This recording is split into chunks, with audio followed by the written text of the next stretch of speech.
Welcome back to another exciting video. Today we're going to be making the Master Sword. First we need to cut out the template. Then apply it to foam and then cut it out of the foam.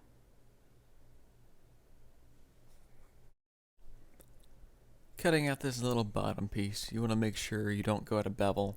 And I think my knife was dull at the same time because you see him shaking a lot. But that's the one thing you don't want. Don't bevel it. Trust me. It'd be rough. Now we've cut out the sword, and as you can tell, it's kind of lopsided. It's kind of jagged. Look. So we'll take it over to the bandsaw to clean up the edges with something and try our best. It might look a little thinner, but we'll do what we can. Here I'm just cutting out the inside after making it a little more straighter, and I'm fitting it for that wooden rod right there. That's what I'm going to use to strengthen this whole thing. And it actually works fairly well.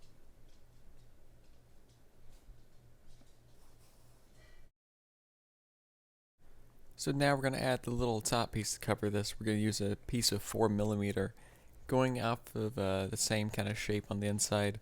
The first thing you'll see, it looks kind of crooked, but later on we're going to take a Dremel to it and cut it down to look like a blade, and it looks decent.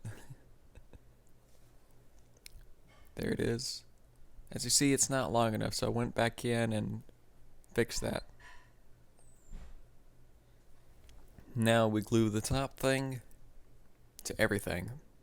Glue the stick in place and the top thing in place. Since this is a big piece, I didn't want to go back and recut because that's a big piece to waste. So we'll just deal with it and sand it down, and we'll do some other stuff later. Now we got both sides made, and yeah, it's very blunt. So now let's take it to the forge and make it a little bit pointier. After watching a whole live stream later, here it is. It's looking sharper now. Pretty nice. Now we're going to use this can I've made into a circle cutter.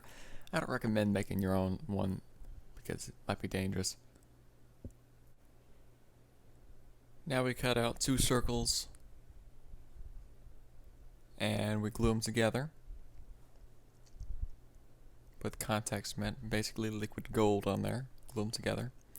Cut out this other little circle that's on the bottom that kind of like builds up to it. And here we're cutting out the slot for where the PVC pipe goes. And of course we put that liquid gold on there and sand it all down. There you go. Now we're going to make the wings and the top piece. That middle piece I tried a couple times, and yeah, it was pretty hard. So you saw the wings. I made 2 pieces of 12, put them together, and the middle piece right there was made of 3 pieces of 12mm. I cut them all out on the bandsaw. Then I just took a Dremel and sanded it down like that. Here's me drawing for the next one.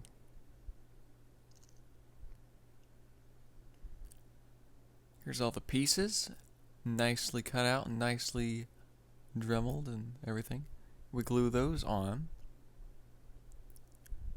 Looks great in my opinion. Then we're putting this little bit of 2mm foam here. And this is so the PVC pipe will have something touching, I guess. So when you put like super glue or some contact cement on it, it'll slide right up in there and just, yeah. Now we're adding another layer of 2mm foam on the PVC pipe. This will enable us to add the little grip detail. Now we're going to add the pommel, which I'm just going to contact cement there. So I ended up doing some off-camera work to it in my spare time, and I added silver paint and blue paint to it. This is just regular spray paint, nothing fancy. And yeah, I didn't add the little Triforce thing to it. That will be the next video, along with a bunch of other little details. So please stick around, subscribe, and I will see you next time with a better looking sword.